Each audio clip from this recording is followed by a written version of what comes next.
naman, alamin na natin ang latest and hottest sa showbiz news mula sa ating Beshi ng Bayan, Jai Ho. Hi Jai, Happy New Year! Happy New Year, Miss Nina and Sir Jack at sa lahat ng ating mga karangkada. Heto na muna ang mga pinaka-latest na umaarangkadang showbiz balita.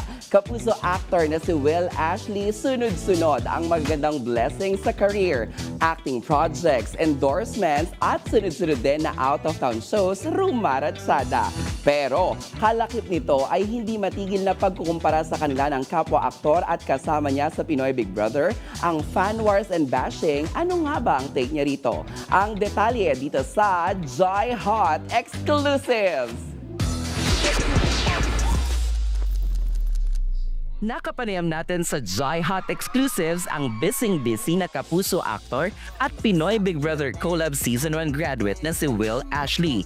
Bumida rin siya sa Bar Boys After School at Love You So Bad sa mga natatamasa niyang kaliwat kanan na movie projects at nomination sa katatapos lamang na Metro Manila Film Fest 2025. Ano ang say ng aktor dito? Nakakataba ng puso kasi isang araw na dati pinapangarap ko lang talaga mangyari to, and now yung mga nakalakihan kong pinapanood na actors kasama ko na sa nomination na ganun.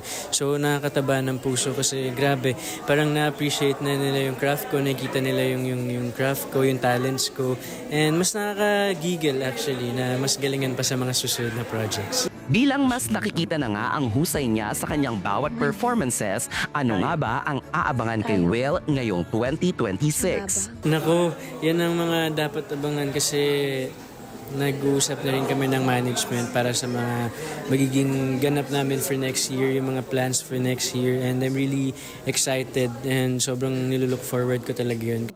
Samantala, diretsahan naman na sinagot ni Will ang mga fan wars issue at ang hindi matigil na pagkukumpara sa kanya sa kapwa Pinoy Big Brother housemate at kapwa kapuso actor na si Dustin Yu. Ako naman po, parang hindi naman talaga may iwasan yung mga ganyang pagko-compare, lalo na sa industriya talaga natin. And nasa love triangle kami. But ako, hindi naman ako masyado nagpapa-apekto kasi alam ko na meron kaming kanya-kanyang way kung paano namin ipapakita yung mga talento namin.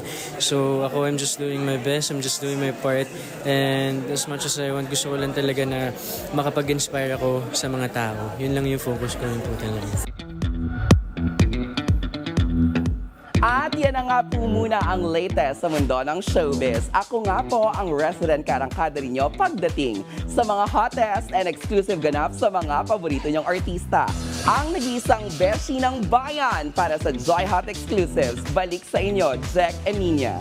Uy, maraming salamat Jai, pero exciting itong MMFF. Ano ba ang mga i-recommend mo or napanood mo na Actually, na nag-enjoy napanood ko na ka? yung 8. Lahat na, pwede ka na palang reviewer.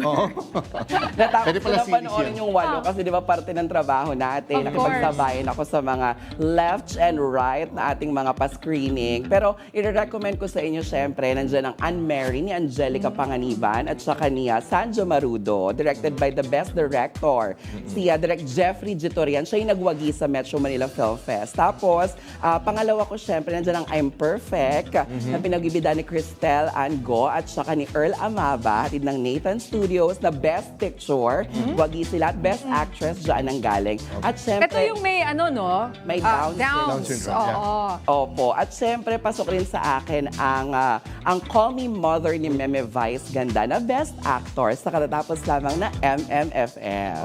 Ano yung pang-family? Yung parang, kumbaga, wholesome, general patronage? Reconnect ni Gerald Anderson. Oh, okay. Yes, napakaganda Guess rin natin talaga yan, niyan. ano. Totoo. Ayan, sana lahat ng kilikinan. May time pa hanggang kailan ba ang pwede mapanood? Hanggang sa January 8 pa ata, pero syempre yung mga malalakas, mas na-extend. Okay. Sige. Sige, Iba-hintayin ko supportahan sa natin, Yeah, ano? pag hindi ka umabot, pwede naman sa streaming. May weekend pa. Ayan. Thank you, Jai. Salamat po. Salamat, Jai.